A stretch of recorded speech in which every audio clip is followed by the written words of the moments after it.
Hello boys and girls, as promised in my Holy Paladin tutorial on my channel, I'm going to make a separate video now discussing one of the talents for the Holy Paladin called Blessing of Summer. You can see where it is in our Paladin Holy Tree, and now we're going to talk about the skills, when to use it, who do you cast it on, etc. And keep in mind that if that looks too complicated to you, you can just pick the alternative, which is called Merciful Auras. This is just passive healing all the time, so it's much easier to play with, although you're not going to get all the benefits that come from the seasonal blessings. Now, the talent itself is called Blessing of Summer, and it starts as a Blessing of Summer, but once you cast it, it's going to turn into another blessing of another season. All seasonal blessings last for 30 seconds and they have different benefits, so you should be casting them on different members of your party.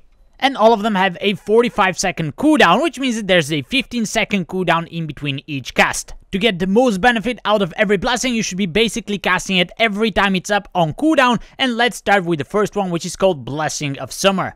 This one makes it so your target deals extra holy damage, and keep in mind that this damage is actually added to your damage in the details damage meters. However, there's a little caveat: classes that do damage via pets cannot proc the Summer Blessing. So you want to make sure that you cast this on classes that do direct damage via spells or abilities.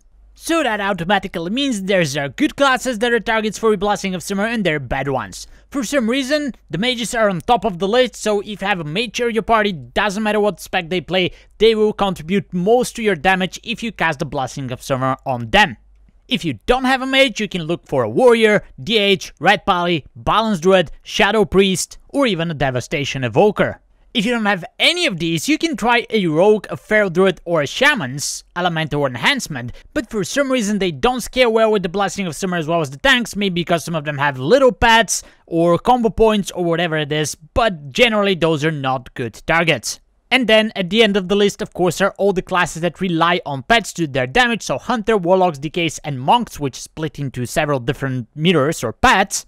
Those are targets that are generally just going to waste your Blessing of Summer, so don't even bother casting it on them. Next on the list, once you cast the Blessing of Summer, it turns into the Blessing of Autumn, which you can cast in 45 seconds once the cooldown expires. For 30 seconds, the cooldowns of your target are going to recover faster, which means that it's harder to waste this blessing because almost everybody uses some kind of a cooldowns, so they can benefit from this. You can also cast it on yourself if you want to get your wins back, but similar to the Blessing of Summer, there are better targets that you can send this their way. These are classes that heavily rely on cooldowns to do their damage, so Windwalker Monks, Warlocks, Shadow Priest, Evokers are all good targets for the Blessing of Autumn. And again, whoever you give it to, you're not going to be wasting it, but some classes with shorter cooldowns as Red Paladin, Outwarlock, Enhancement Shaman are going to get much less benefit from those classes with longer ones. And at this point it becomes much easier because after the Blessing of Autumn you get into the Blessing of Winter, which in 45 seconds is going to target a friendly healer and give them extra mana for 30 seconds.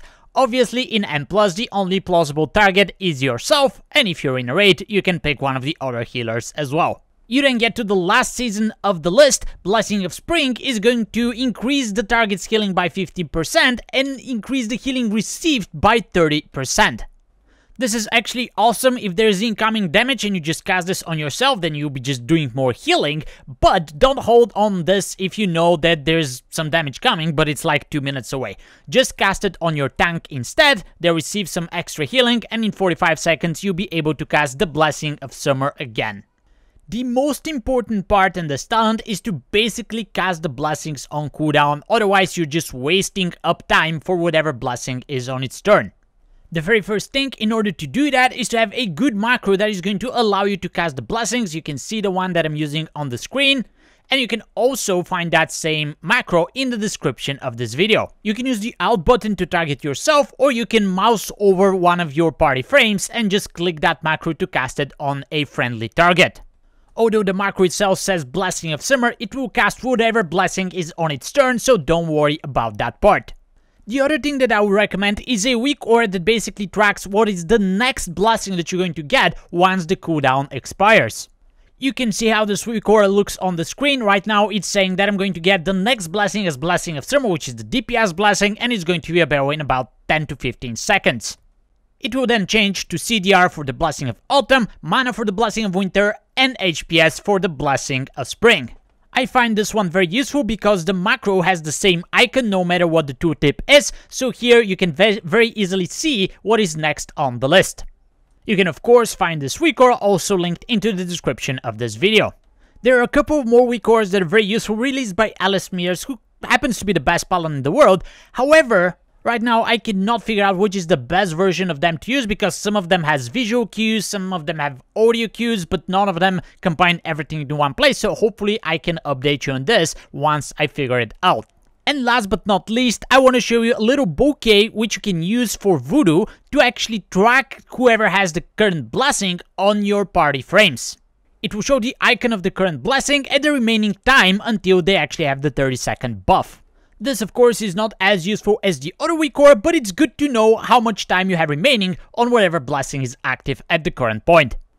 So you can find a link to the bouquet at the description of this video. Once you open Voodoo, then you go to the bouquet part in the general description and you can import it from the button on this page by just pasting it and clicking OK.